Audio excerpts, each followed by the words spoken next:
बिहार चुनाव के नतीजे 10 नवंबर को आएंगे। एग्जिट पोल की माने तो तेजस्वी यादव सीएम बनने वाले हैं, मैसिव टर्नआउट है। लेकिन नीतीश कुमार और बीजेपी के हार के पीछे कौन है? चिराग पासवान को लेकर लगातार कयास लगाए जा रहे थे कि अगर एलजेपी अलग लड़ती है चुनाव तो इसका नुकसान आरजेडी को होगा। पहले ये कहा गया कि दलित वोट जो है वो बीजेपी के साथ नहीं जाना चाहती है तो आरजेडी को नुकसान होगा।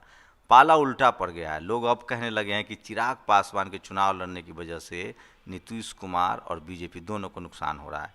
मेरे साथ डॉक्टर रंजीत कुमार हैं जो हिलसा से एलजेपी के कैंडिडेट हैं, संसदीय समिति के मेंबर भी हैं और चिराग के करीबी नेताओं में से हैं। क्या लग रहा है, आप लोग पहले नीतीश कुमार को हराना चाह रहे थे, अब तो बीजेपी को भी नुकसान हुआ है आप लोगों से? देखिए, हम लोग पहला चीज़ आप जानिए कि हम लोग जीतना चाह रहे थे। चिराग पासवान जी युवाओं के दिलो दिमाग में बसने वाला एकमात्र चेहरा थे और अंतिम समय तक उन्होंने जो बिहारी फर्स्ट विजन जो उनका था, उन्होंने कहा अलायंस में इसको लागू करवाइए, इस एजेंडे को शामिल करिए। क्योंकि अभी जो 7 निश्चय योजना था वो महागठबंधन के समय तय हुआ था। तो इस सवाल पर हम लोग का नेता ने बराबर कहते रहा। जब बिहार का भ्रमण हो रहा था चिराग पासवान जी का, तो उनके संज्ञान में जो समस्या आया, जनता अंदर से आंदोलित है, वो सब समस्या को मिलके नीतीश कुमार जी को, माननीय मुख्यमंत्री जी को बतलाना चाह रहे थे। लेकिन मुख्यमंत्री जी ने उनको न मिलने का टाइम दिया, न उनसे फ़ोन पर बात किए और अंतोगत्वा जनता दल यू के लोगों ने कहा कि हमारा अलायंस बीजेपी के साथ है, हमारा अलायंस लोजपा के साथ नहीं है। तब हमारे राष्ट्रीय अध्यक्ष चिराग पासवान जी ने निर्णय लिया कि ठीक है, हमारा अलायंस बीजेपी के साथ ही रहेगा और एकला चलो के नीति पर, जब बिहार में चाहे वो तेजस्वी जी हों, चाहे मुख्यमंत्री माननीय नीतीश कुमार जी हों, चाहे बीजेपी हो, सब ने गठबंधन करके चुनाव लड़ा। लेकिन हमारे नेता ने अकेले साहस दिखाया और जहाँ जहाँ जनता दल यू के कैंडिडेट थे वहाँ पूरी मजबूती के साथ हम लोगों ने चुनाव लड़ा है। और पहले भी मैंने कहा है कि दीवार पर लिख दिया गया है, नीतीश कुमार जी का विदागी तय है और जनता वह विदागी 10 तारीख को टेलीविज़न के माध्यम से देखेगी। और मैं तो यह पहले चरण में बोल रहा था, लेकिन जैसे जैसे चुनाव का कारवा आगे बढ़ा और तीसरा चरण तक मुख्यमंत्री जी को भी आभास हो गया।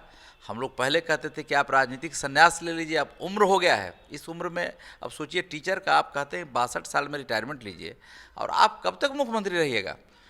तो उनको तीसरा चरण में अंतिम दिन एकदम समझ लीजिए कि बुद्ध के धरती हैं, भगवान बुद्ध का ज्ञान उनके दिमाग में घुसा और उन्होंने कह दिया कि यह आखिरी चुनाव है। मेरा सवाल ये था कि गठबंधन से आप लोग, जेडीयू गठबंधन में आप लोग को नहीं चाहती थी या आप जेडीयू से गठबंधन में नहीं चाहते थे या कुछ और मामला था? हम लोग गठबंधन में बहुत ईमानदारी से थे। हम लोग जो जनता की जो ज़मीन पर आवाज़ था उसको मजबूती के साथ बिहार सरकार को, आप लोग के जैसे इलेक्ट्रॉनिक्स मीडिया, प्रिंट मीडिया के माध्यम से बतलाए कि यह समस्या है, उसको उन लोगों ने दूसरे नज़रिया से देखा। आप देखिएगा कि प्रधानमंत्री जी ने ट्वीट किया कि जो टेस्ट हो रहा है कोरोना का वो बिहार में ठीक नहीं हो रहा है, और उसमें हमारे नेता ने रीट्वीट किया उसको। आप उस पर कालिदास का संज्ञा देने लगे, सूरदास का संज्ञा देने लगे। आप समझ लीजिए ना, हमारे राष्ट्रीय अध्यक्ष चिराग पासवान जी ने एक टिप्पणी, एक स्टेटमेंट उन्होंने अभद्रता के साथ नहीं किया है। उन्होंने यह कहा था कि इस बार अगर हम अकेले लड़ रहे हैं तो निश्चित रूप से नीतीश कुमार का विदागी तय है और बीजेपी को भी जो इतना सम्मानजनक सीट आएगा इस चुनाव में, वह लोक जनशक्ति पार्टी के हर कार्यकर्ता जहाँ जहाँ वो लड़ रही है बीजेपी। हम लोग भारत के प्रधानमंत्री माननीय नरेंद्र मोदी साहब को बहुत रिस्पेक्ट करते हैं, उनके विकास के काम को सराहना करते हैं। तो हम लोग हर सीट पर उनको 20,000 वोट देने का काम किया। वो तो जनता दल यू के कई कैंडिडेट, यहाँ बाढ़ में देखिए एक जिला परिषद को 50-60 लाख रुपया देके खड़ा किया गया। यहाँ देखिए भारतीय जनता पार्टी के साथी ने बताया लखीसराय में कि हमारे खिलाफ उम्मीदवार दे दिया गया है। जनता दल यू के लोग ने ये खेल में पहले भी माहिर थे। आप देखे होंगे दिग्विजय बाबू को इन लोग चुनाव हरवाते थे, अरुण कुमार जी को जहानाबाद से हरवाते थे। तो इस खेल में जनता दल यू बड़ा पारंगत रहा था, लेकिन उनका पूरा तिलस्म। लेकिन आप लोग के अलग चुनाव लड़ने से तो जेडीयू भी हार रही है, बीजेपी भी हार रही है। बीजेपी कैसे हार रही है? बीजेपी तो देखिए, बीजेपी जीत जाएगी तो 100 सीट पर बीजेपी ने चुनाव लड़ा है तो उसकी तो सरकार हो जानी चाहिए। देखिए अब क्या रिजल्ट आएगा। बीजेपी को हम लोगों ने मदद किया है ईमानदारी से, हर कार्यकर्ता जान लगा के मदद किया है। इवन हम लोग को उस लेवल का मदद नहीं हुआ। हम लोगों ने कहीं नहीं कहा कि बीजेपी को वोट मत करिए। बीजेपी का भीतरघात का सामना करना पड़ा है जनता दल यू से। चूँकि हम लोग लोक जनशक्ति पार्टी, हमारे राष्ट्रीय अध्यक्ष बीजेपी के सिद्धांतिक रूप से समर्थक रहे हैं। आप एनआरसी के मुद्दा पर देखिए, हमारा स्टैंड बीजेपी के साथ था। आप देख लीजिए धारा 370 के सवाल पर हमारा स्टैंड बीजेपी के साथ था। आप देख लीजिए राम जन्मभूमि पर हमारा स्टैंड बिल्कुल साफ था। लेकिन इन 3 मुद्दा पर आप माननीय मुख्यमंत्री जी का देखिए, कहीं उनका स्टैंड साफ नहीं था। वो बीजेपी से अलग थे। वो लेकिन आप लोग के अलग चुनाव लड़ने से तो आरजेडी को ज़्यादा मदद हुआ एलजेपी से। अब ये तो समझना चाहिए था। हमारे नेता ने कहा था कि आप हमको, तो हमारे पास खोने के लिए क्या था, हम अलायंस में थे। तो आपने तो कह दिया था पिछले बार मुख्यमंत्री जी ने, उनका एक आदमी जो है दाएं बाएं बढ़ते, उन्होंने कहा कि हम ही, हमारे चलते चिराग जी जीत गए। जब आप 2 सीट आए थे तब लोजपा ने 6 सीट जीता था, नालंदा में भी ज़बरदस्ती हराए थे। तो हम लोगों ने कभी हम लोग इसके लिए लड़े ही नहीं कि किसी को हराया जाए जिताया जाए। हम लोग अपनी उपस्थिति दर्ज कर रहे थे, अपनी ताकत लगा के लड़े हैं। और नालंदा जो नीतीश कुमार का कितनी सीटें आएगी लोजपा? निश्चित रूप से अब देखिए, अब तो हम लोग का तो संभावना था कि 40 सीट के आसपास हम लोग जीतेंगे। अब कल ईवीएम खोलना है। लेकिन नालंदा, जो हम नालंदा से चुनाव लड़ रहे हैं, नालंदा में 60 सीट है। नीतीश कुमार जी के शासनकाल में 1 सीट पर भी चुनावी नहीं आ रहे। लेकिन इस बार इनको वहाँ के जनता ने जमीन दोज कर दिया है। वोटर परसेंटेज का आपका हार्डकोर वोट बना रहेगा। मैंने जो ग्राउंड पर देखा है, दलित और मुसलमान 2 ऐसी कम्युनिटी थी जो किसी कीमत पर बीजेपी के साथ नहीं दिखना चाहती थी। आपका वोट परसेंट, खासकर अगर आपका जो कोर वोटर है वो भी मान ले तो वो बना रहेगा पूरे अगर ओवरऑल बिहार की बात करें तो मतलब मोर देन 10%। देखिए, पहले लोग कहते थे कि लोक जनशक्ति पार्टी के पास 4% वोट है, 5% वोट है। अब कल देखिएगा 4 बजे कितना परसेंट वोट है, परसों आपको पता चल जाएगा। कितना परसेंट आप क्या प्रिडिक्ट कर रहे हैं? हम लोग तो उम्मीद कर रहे हैं 15% के आसपास। जहाँ 15% आपके वोट नालंदा में देखिए ना, हम लोग 6 सीट लड़े हैं और कहीं हम लोग 30% आएगा वोट, कहीं 40% वोट आएगा।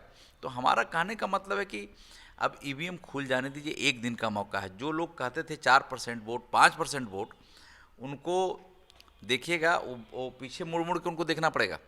उनको एक बार अपने आत्मचिंतन करना पड़ेगा कि लोक जनशक्ति पार्टी का वोट और परसेंटेज बिहार में क्या रहा है।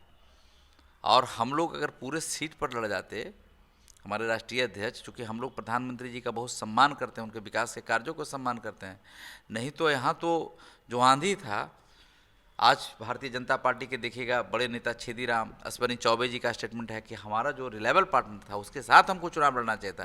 तो इन फ्यूचर क्या करेंगे आप लोग? मतलब अकेले चुनाव लड़ेंगे या अब फिर नीतीश जी को रिप्लेस करके एनडीए का? नीतीश जी का कहानी खत्म हो गया। वो जनता दल यू का चैप्टर क्लोज हो गया। अपने जीवन काल में उन्होंने जनता दल यू को जितना पोसना था, पालना था, वो कर किए।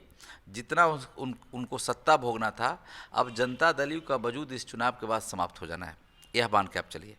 अब बिहार में आने वाला समय 2025 का निश्चित रूप से सीएम का चेहरा, चीफ मिनिस्टर का चेहरा चिराग पासवान होंगे। और देखिएगा भारतीय जनता पार्टी का भी समर्थन होगा।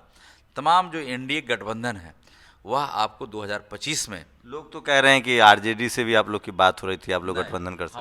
हम लोगों ने कभी नहीं कहा। हम लोग आरजेडी के तरफ, हम लोग का किसी नेता का कहीं कोई स्टेटमेंट, करीबी तो था। तेजस्वी यादव जिस तरह से ट्वीट कर रहे थे, आप दोनों ने एक दूसरे पर कभी, हम तेजस्वी यादव के खिलाफ, लालू यादव के खिलाफ चिराग ने एक लाइन नहीं बोला है पूरे चुनाव में। तेजस्वी यादव सत्ता में थे जो उनके खिलाफ बोलते हैं। हम क्यों बोलते? जो 15 साल से शासन काल में हमारे हिलसा अनुमंडल है 85 से, एक एक्सरे मशीन नहीं है। आप चलिए मेरे साथ, आज चेक करिए। तो हम लोग तो हम तेजस्वी के खिलाफ क्यों बोलते? लेकिन अंदर खाने दोस्ती तो थी। दोस्ती, लोग कह रहे हैं कि तेजस्वी चिराग की ट्यूनिंग अच्छी है। जबरदस्ती का कोई दोस्ती का मतलब होता है, जब ट्यूनिंग होता है तो अलायंस में जाते हैं हम। हमारा ट्यूनिंग बीजेपी के साथ है, हम बीजेपी के साथ रहना चाहते थे। और नीतीश कुमार जी ने बीजेपी पर इतना प्रेशर बनाया, इतना दबाव बनाया कि लोक जनशक्ति पार्टी के लोग मन से कह रहे थे कि हम चिराग पासवान पर एफआईआर दर्ज कराएंगे अगर उन्होंने मोदी जी का नाम। क्यों नहीं करा दिया? एफआईआर कराने में कोई दिक्कत था? सरकार आपकी थी, एफआईआर करा देते। तो इसका मतलब बीजेपी और चिराग मिलकर नीतीश कुमार के खिलाफ चुनाव लड़ा जा रहा था, नीतीश जी को निपटाना था। नहीं, नीतीश जी को नहीं ना, केंद्र में चूंकि हम सरकार में थे, हमारे पास जो मंत्रालय था, हमारे नेता थे स्वर्गीय रामविलास पासवान, जब दुनिया में नहीं रहे, उन्होंने कोरोना काल में सबसे बेहतरीन काम किया पूरे हिंदुस्तान में। एक भी गरीब को अनाज के अभाव में मरने नहीं दिया। तो हमारा काम केंद्र के साथ कोऑर्डिनेशन अच्छा था।